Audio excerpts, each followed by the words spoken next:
Hello! Donc là, on va travailler pour les élèves qui sont en classe de première et qui sont sur les vecteurs. Donc, on va apprendre à montrer que deux vecteurs sont collinéaires à partir des coordonnées de ces deux vecteurs.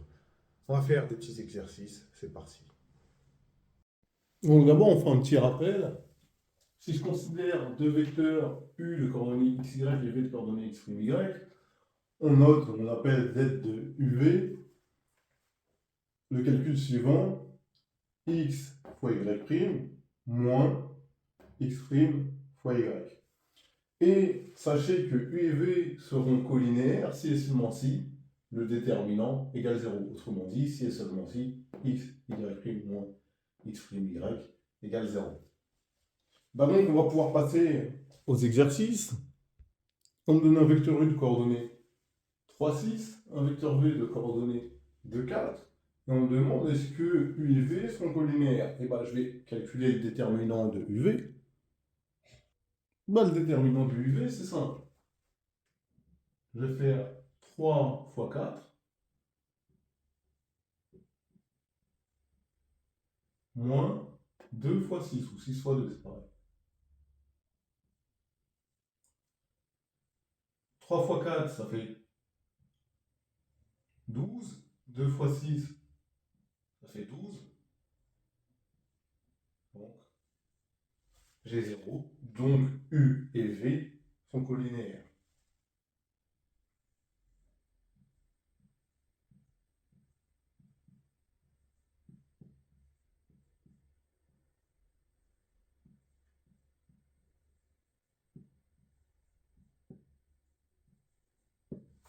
Voilà, pour la première question, c'est assez simple. Ensuite, deuxième question, c'est est-ce que W et X sont collinaires? Donc on nous donne le vecteur W et le vecteur X.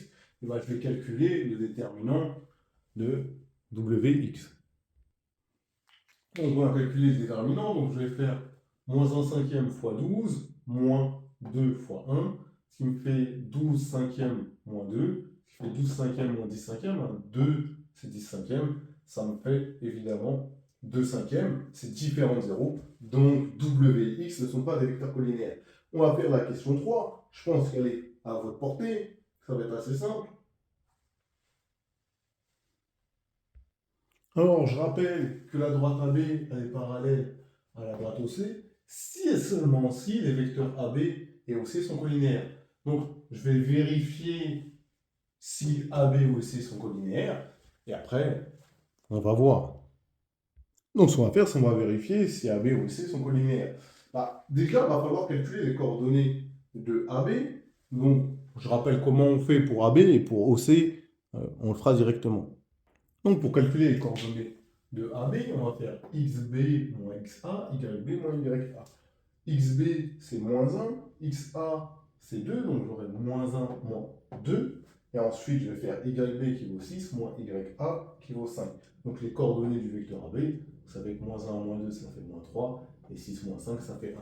Et donc, on va faire pareil pour OC, vu qu'on dit que O, c'est l'origine du repère, les coordonnées de O, c'est 0, 0, d'accord?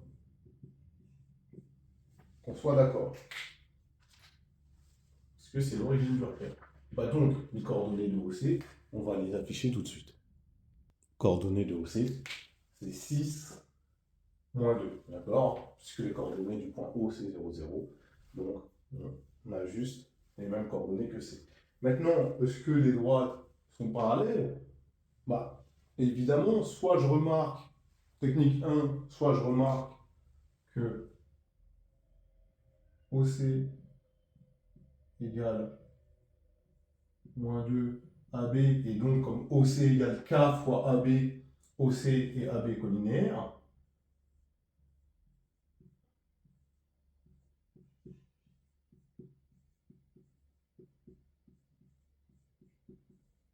Et donc les droites sont parallèles. Hein. Donc OC parallèle à AB. Soit je vais faire avec le déterminant, ce que je vais vous montrer aussi. Donc on va faire det de AB OC, donc je vais faire moins 3 fois moins 2.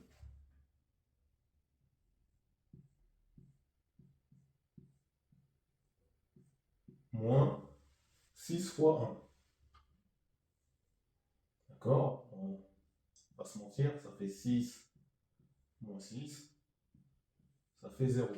Donc AB et OC sont collinéaires, donc les droites AB et OC sont parallèles. Pour la deuxième partie de la question 3, on nous demande si AB et D sont alignés. AB et D alignés, c'est équivalent à dire que vecteur AB et vecteur AD collinéaires, ça c'est votre cours qui vous le dit, et vecteur AB et vecteur AD collinéaires, c'est équivalent à dire que le déterminant de AB et AD égale 0.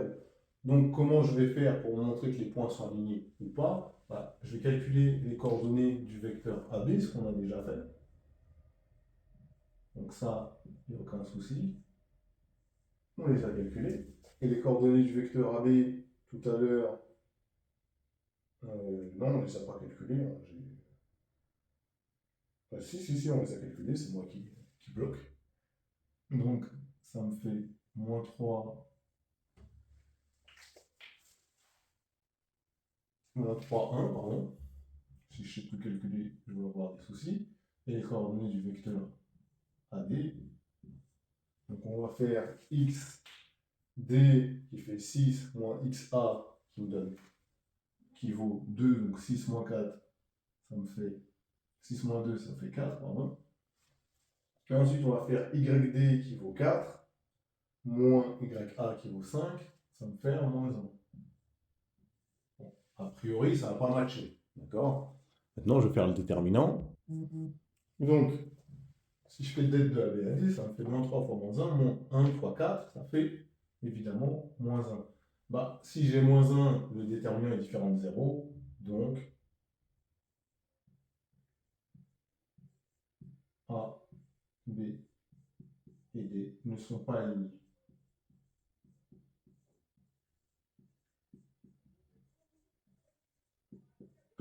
Maintenant, on va faire l'autre exercice.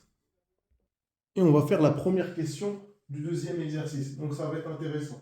Donc, on considère un repère orthonormé avec les points A de coordonnées 3, 5, B de coordonnées -1, 3, C de coordonnées 1, 1.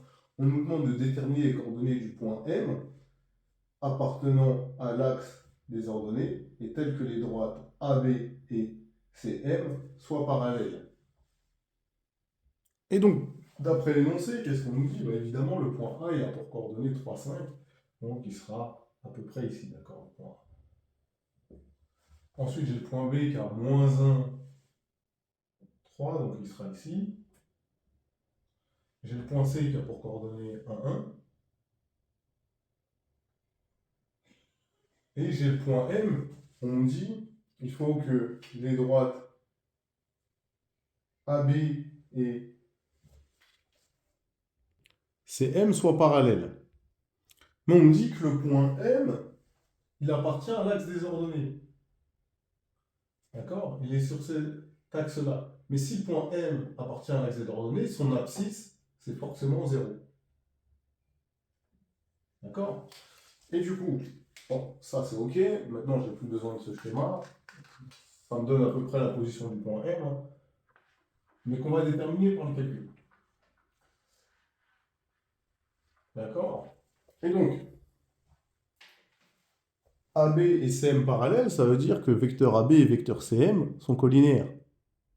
Et donc, je vais calculer les coordonnées de AB et évidemment de CM.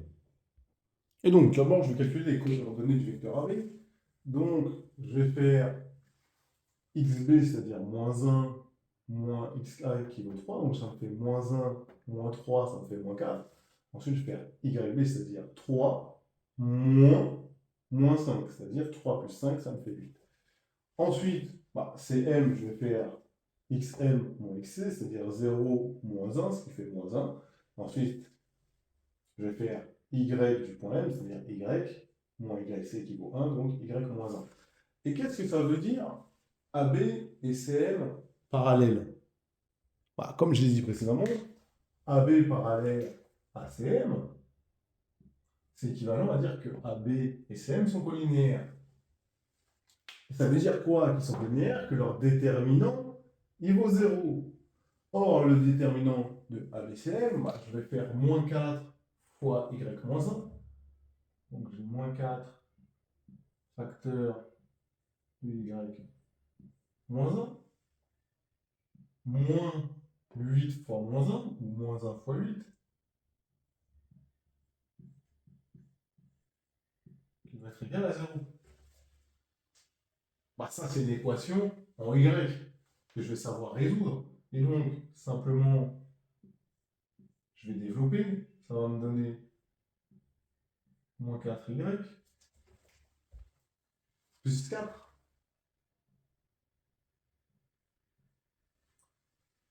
plus 8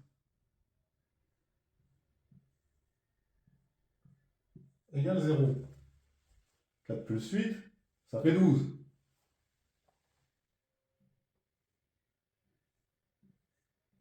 Comme on dit, j'ai moins 4y plus 12 égale 0. Donc évidemment, y égale 3, mais on va le faire bien. C'est-à-dire que l'équivalence, soit j'écris 12 égale 4y, et du coup, vous comprenez que 12 sur 4 égale y, autrement dit, y égale 3. Parce que 12 divisé par 4, ça fait 3. Et du coup, les coordonnées de mon point M, c'est 0,3. Donc, je sais pas, le schéma n'était pas bien, n'était pas forcément bien fait. Il n'était pas bien fait. Pourquoi? Parce que j'avais mal placé le point A tout à l'heure. Il était mal placé, c'est ce qu'il faut comprendre. Et donc voilà, tout simplement, on a trouvé pour le point M 0,3.